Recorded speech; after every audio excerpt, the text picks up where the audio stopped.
This giant gremlin demanded I teach him how to sew, so here is how and why you should learn too. First, grab some muslin or scrap fabric and start making squares so you can practice straight lines, curves, and zigzags. And while we're making that, let's talk about why you should know. Right now, a non-sewer is the main target for consumerism because you have to buy the clothes that you wear no matter what. The cultural lack of trade knowledge causes consumerism to thrive. For a lot of non-sewers, rips or tears in clothing would instantly make it trash. The current environmental impact of the fashion industry is outrageously disgusting. The industry is responsible for 10% of global carbon emissions, 85% of textiles go straight to dumps, and 500,000 tons of microfibers go into the ocean each year. That is 50 billion plastic bottles. Textile manufacturing emissions alone will skyrocket by 60% in 2030. That includes fabric washing, dyeing, and finishing, which is the second biggest consumer of water, by the way. So maybe you should think twice about wear once culture. Majority of our donated clothes still end up in landfill, so I recommend if you do donate to give it to schools, churches, or people you know that will actually wear it. I also recommend reselling. But hey, look, we finished our squares, so now we can get practice on the sewing machine and do the same thing in a knit or stretch fabric of any kind, and remember to use a zigzag stitch when practicing with stretch fabric.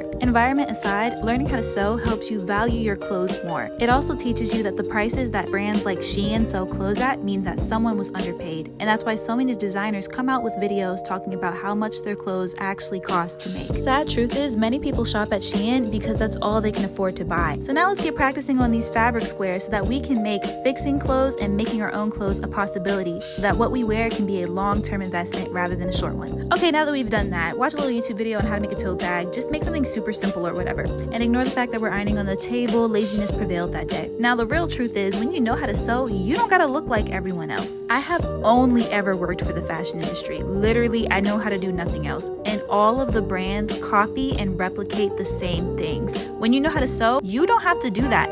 You don't have to be a basic boo thing. You can be your own original boo thing. And there really is no better feeling than when someone compliments your outfit and you get to say you made it yourself. Now look at this bag he made. I'm so proud of him. We have to do the bag check, put something inside the bag and make sure it doesn't rip open. Ooh, I'm so proud. Now you're ready to make clothes, so grab your closest gremlin and have them iron all your seams for you. Which brings me to my last point. All sewing machines need a human to run them, and all of the underpaid labor disproportionately affects women and children. So learn how to sew, so you don't have to wear that $5 polyester plastic dress that was probably made by a 5-year-old child that's going to get tossed out and thrown into the ocean and then drank back in your drinking water. Now if you made it this far, comment "Go Gremlin" because you're so proud of him for making his own clothes. And after all that, now this little boy said he wants to learn how to sew, so we gotta do it all over again. I really hope this inspired you to support slow fashion and be the change you want to see in the world. Bye!